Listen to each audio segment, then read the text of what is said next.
Hello viewers, আসসালামু আলাইকুম। সবাই কেমন আছেন? আমি ভালো আছি।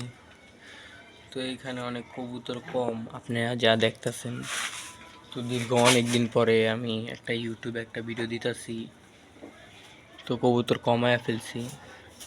এই যে আপনাদের সাথে আজকে কথা বলবো যে জিনিসটা নিয়ে, সেটা হলো কবুতর বানজা হওয়া বা ডিম না পাড়া নিয়ে কারণগুলা।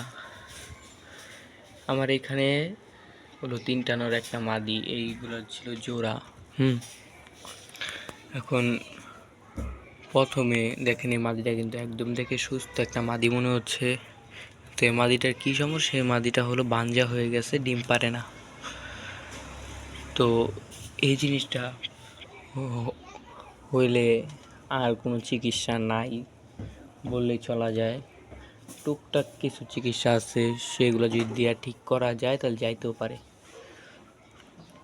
প্রথম কয়েকদিন মাদিটার ডিম জমে নাই। প্রথম মানে লাস্টের দিকে একবার ডিম জমে নাই। তারপরে আমি এটার খেয়াল করে আর ওদের আর কিছু করি নাই বা কেমন তেমন ওষুধ দিই নাই। তারপরে থেকেই দেখা যায় ডিম জমা অফ করে দিছে।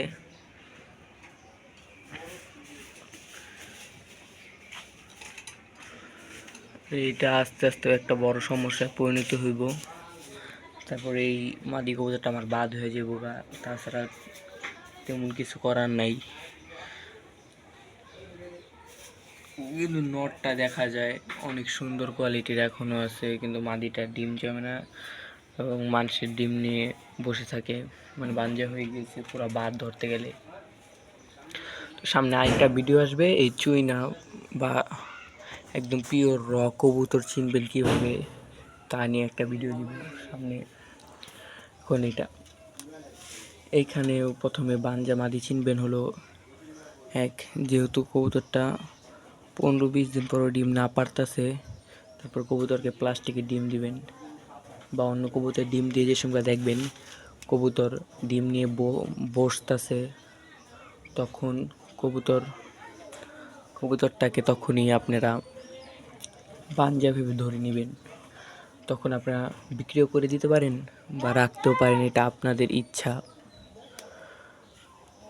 আর রাখলে যা সাপ্লিমেন্টগুলো আপনারা দিতে পারেন তা হলো সাপ্লিমেন্ট নাম্বার 1, বেশি বেশি করে গ্রিট খাওয়াবেন। আর গ্রিটের পাশাপাশি পোড়া মাটি, এই যেই মাটিগুলো পুরা জায়গা পুরা মাটি গ্যাসের চুলায় রান্না করে আর এই লাঠির চুলায় রান্না করে, সেই মাটিগুলা খাওয়ালে আশা করতেছি ঠিক হতেও পারে, নাও হতে পারে।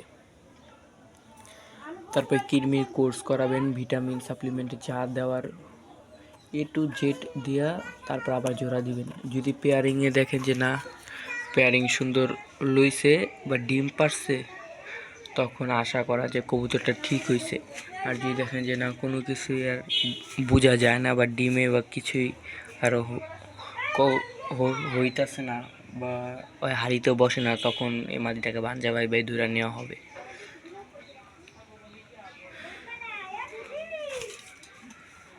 এখনও দেখেন মাদিটা কত সুন্দর।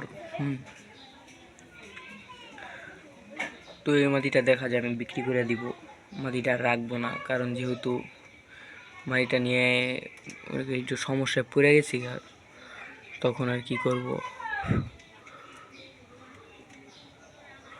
মাদিটা বিক্রি করে দিব লাগবে। আর কিছুদিন পর আরেকটা ভিডিও দেবে যে কবুতর চেনার উপায় বা পিওর কবুতর কীভাবে চিনবেন, তখনই আপনাদেরকে আমি দেখাই দিব যে পিওর কবুতর কীভাবে চিনবেন। মাদিটা ঘর চিনানো আছে আর ভালো ফ্লাইং করে বলার বাহিরে।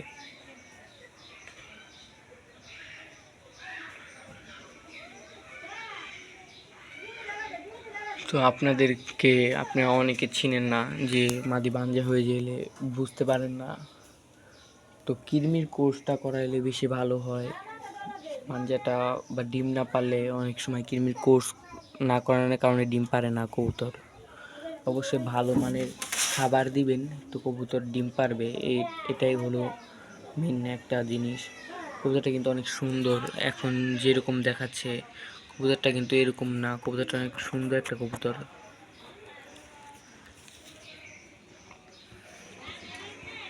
চোখ অসাধারণ। কবুতরটা যদি আমি ধরে আপনাদের দেখাই, আপনারা তাহলে বুঝতে পারবেন।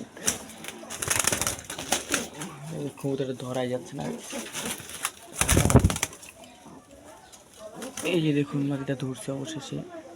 আমার ক্যামেরার ধরনের মতো মানুষ নাই গাইস, কি করবো আর বলেন, ক্যামেরা ধরার মতো মানুষ নাই, ক্যামেরা ধরার মতো মানুষ নেই, এখন কি করব বলেন।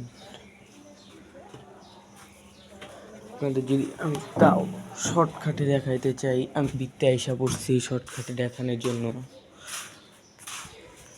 এই জাংলার এখানে আইসা পড়ছি। এত সুন্দর ফ্রেশ একটা মাদি, পাখনাগুলো যেরকম অসাধারণ বললেও ভুল হবে, মানে অসাধারণ তো অসাধারণ। মাদিটা কিনা হয়েছিল আমার 1500 টাকা দিয়ে, এখন 1500 টাকা একদম লস। এই হেরে আমার সাদা নোটটা বের হয়ে যাবে। তো ধাপিটা আটকে দিচ্ছি। আর এই যে দেখেন ছেড়া, দেখেন নদীটা।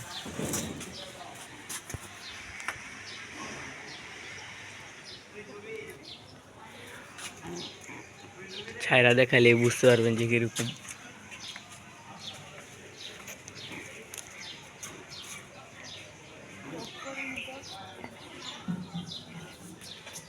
তো আপনাদেরকে যদি বলছিলাম যে কবুতরটা একটু ধইরা দেখামো, তো কবুতরটা ধইরা দেখাই।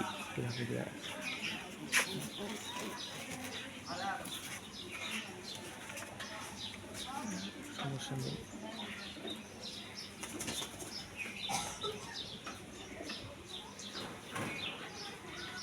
সামনে লো।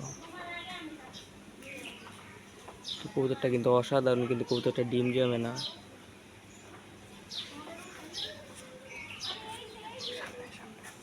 তো আজকাল যা বললাম অনেক বলছি, তো আজকের জন্য ভিডিও এতটুকুই। সবাই সুস্থ থাকবেন, ভালো থাকবেন, আল্লাহ হাফেজ। আর যদি কোনো কিছু জানার থাকে তাহলে কমেন্ট করবেন।